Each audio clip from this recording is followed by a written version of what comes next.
রায়ধনী কুঞ্জ সাজিয়ে বসে আছে, বধূ আসবে, ফুলের মালা দিয়ে সাজিয়েছে, যা যা প্রয়োজন তাম্বুল সাজিয়েছে, প্রদীপ জ্বালিয়েছে, ধূপ জ্বালিয়েছে, মানে বধূ আসলে তার চরণ সেবা করে।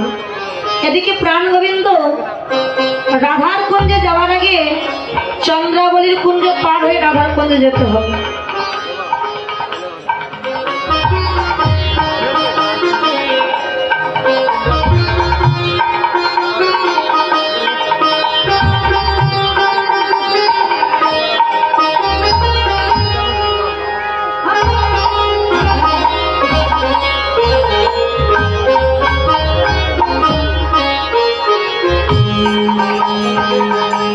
গোবিন্দের চরণে ছিল সোনার নূপুর, ওই নূপুর দুখানা গোবিন্দ খুলে হাতে নিয়েছে।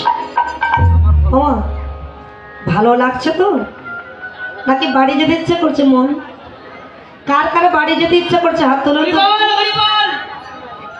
কারো যেতে ইচ্ছা করছে না? বাহ, খুব ভালো, তাহলে কিছুক্ষণ গাইবা না। এবার গোবিন্দ নূপুর দুখানা খুলে হাতে নিয়েছে, কেননা পায়ে দিয়ে যদি যায় রুনো ঝুনো শব্দ হবে, চন্দ্রাবলীর ঘুম ভেঙে গেলে আমায় ধরে ফেলবে। নূপুর দুখানা খুলে আমার গোবিন্দ চুপি চুপি যাচ্ছে। এই চন্দ্রাবলী এবং রায়ধনী ছিলেন সম্পর্ক, তারা জেঠতো খুড়তো বোন। বৃষভানু রাজা তিন ভাই, বৃষভানু, চন্দ্রভানু, সুভানু। বৃষভানু রাজার কন্যা রাধারানী, চন্দ্রভানু রাজার কন্যা হলো চন্দ্রাবলী, আর সুভানু রাজার পুত্র হলো সুবল। জেঠতো খুড়তো ভাই বোন তারা। তা চন্দ্রাবলী সারা জীবন একটা হিংসা কি জানেন, যে আমিও সুন্দরী দেখতে, রাধাও সুন্দরী দেখতে, আমিও কুঞ্জ সাজাই, রাধাও সাজাই, কিন্তু কৃষ্ণ আমার কুঞ্জে না গিয়ে শুধু রাধার কুঞ্জে কেন যায়?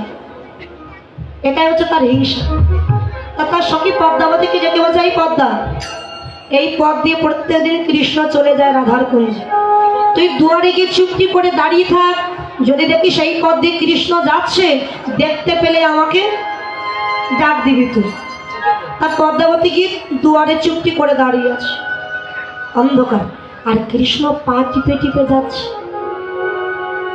অন্ধকারে দেখছে কে যেন একটা আসছে, কিন্তু ঠিক চিনতে পারছি না অন্ধকারে। তা বলছে কে যায়? আমরা যদি কাউকে চিনতে না পারি কি বলি? কে যায়? কে কে যায়? কে বা যায়?